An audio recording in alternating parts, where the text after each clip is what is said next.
గరుడ పురాణం ప్రకారం మనిషి భూమిపై చేసిన పాపపుణ్యాలను బట్టి అతడి మరణానంతర ప్రయాణం ఉంటుంది. పాపాలు చేసిన ఒక వ్యక్తి ఆత్మ, జీవుడు యమలోకానికి, అక్కడి నుండి నరకానికి ఎలా వెళ్తుందో ఒక కళ్లకు కట్టినట్టు ఉండే కథలా ఇక్కడ వివరిస్తాను. ఇది ఒక పాపాత్ముడైన జీవుడి భయంకరమైన, విచిత్రమైన ప్రయాణం. భూలోకంలో ఒక మనిషి తన చివరి శ్వాస విరుస్తున్నాడు. అతడు జీవితాంతం ఇతరులను మోసం చేస్తూ అధర్మంగా బతికాడు. అతడి కళ్ళెదుట హఠాత్తుగా ఇద్దరు భయంకరమైన రూపాలు ప్రత్యక్షమయ్యాయి. వాళ్లే యమదూతలు. నల్లని శరీరం, ఎర్రటి కళ్ళు, చేతిలో పాశాలు పట్టుకుని ఉన్నారు. ఆ రూపాలను చూడగానే జీవుడికి నోరెండుకుపోయింది. గొంతులోంచి మాట రాలేదు. భయంతో మలమూత్రాలు విసర్జించాడు. యమదూతలు ఏమాత్రం దయలేకుండా అతడి శరీరం నుండి బొటనవేలు పరిమాణంలో ఉండే యాతన శరీరాన్ని, ఆత్మను బయటకు లాగారు. శరీరాన్ని వదిలిన ఆత్మను యమదూతలు గాల్లోకి లాక్కెళ్లారు. ఆ దారి చాలా వేడిగా, ముళ్లతో నిండి ఉంది. దూతలు అతడిని కొడుతూ, భయపెడుతూ, "నడు, నువ్వు చేసిన పాపాలకు అనుభవించే రోజు వచ్చింది" అంటూ వేగంగా లాక్కెళ్లారు.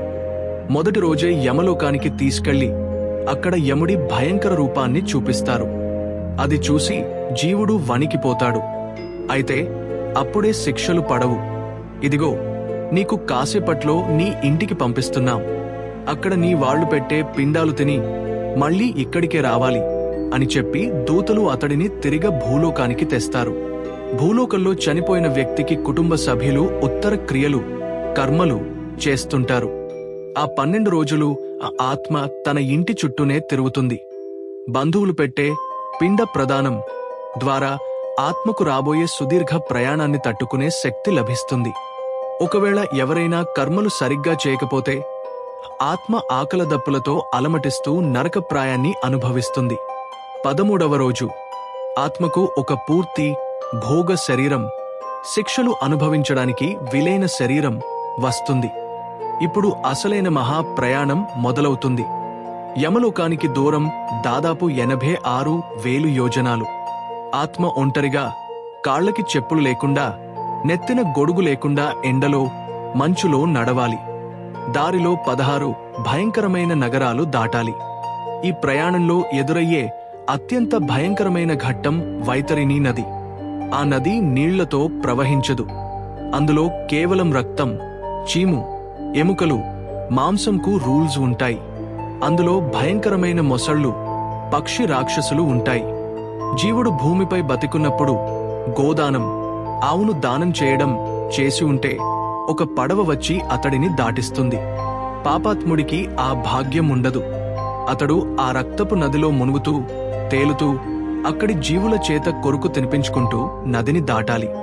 ఆకలితో అలమటిస్తూ, దారి పొడుగునా యమదూతల దెబ్బలు తింటూ, ఏడుస్తూ దాదాపు 1 సంవత్సరం పాటు నడక సాగించి చివరకు యమధర్మరాజు కోటను చేరుకుంటాడు.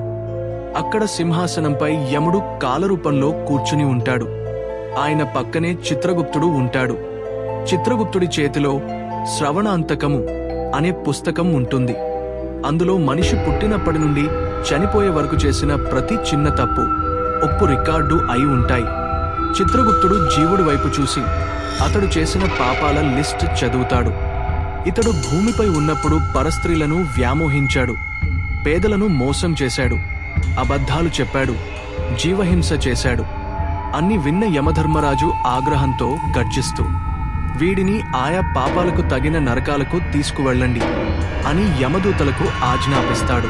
గరుడ పురాణంలో మొత్తం 28 ముఖ్యమైన నరకాలు ఉన్నాయి. జీవుడు చేసిన పాపాన్ని బట్టి దూతలు అతడిని ఆయా నరకాల్లో పడేస్తారు. తామిశ్రం, దొంగతనం చేసిన వారికి దట్టమైన చీకటి గదిలో వేసి స్పృహ తప్పిపోయేలా కొడతారు.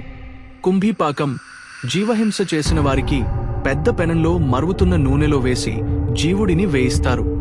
చావడు, కాని ఆ నరకయాతన అనుభవిస్తాడు. రౌరవం, స్వార్థపరులకు రూరు అనే భయంకరమైన జంతువులు ఆ జీవుడి మాంసాన్ని పీక్కు తింటాయి. అసిపత్రవనము, ప్రకృతిని, ధర్మాన్ని నాశనం చేసిన వారికి కత్తుల్లాంటి ఆకులు ఉన్న అడవిలో నడిపిస్తారు. గాలి వస్తే ఆ కత్తులు ఒంటిపై పడి ముక్కలు ముక్కలు అయిపోతుంది. ఇలా తన పాపాల పరిమాణం పూర్తయ్యే వరకు వందల వేల సంవత్సరాలు నరకంలో శిక్షలు అనుభవించిన తర్వాత ఆత్మ మళ్లీ భూలోకంలో పక్షిగానో జంతువుగానో లేదా చెట్టుగానో జన్మిస్తుంది. అలా క్రమంగా పుణ్యం పెంచుకున్నాకే మళ్లీ ఉత్తమమైన మనుష్య జన్మ లభిస్తుంది. గరుడ పురాణం ఈ కథను చెప్పడం వెనుక ఉద్దేశం మనుషులను భయపెట్టడం కాదు, బతికున్నప్పుడే మంచి పనులు చేయాలి, అధర్మానికి పాల్పడకూడదు అనే నీతిని నేర్పించడం.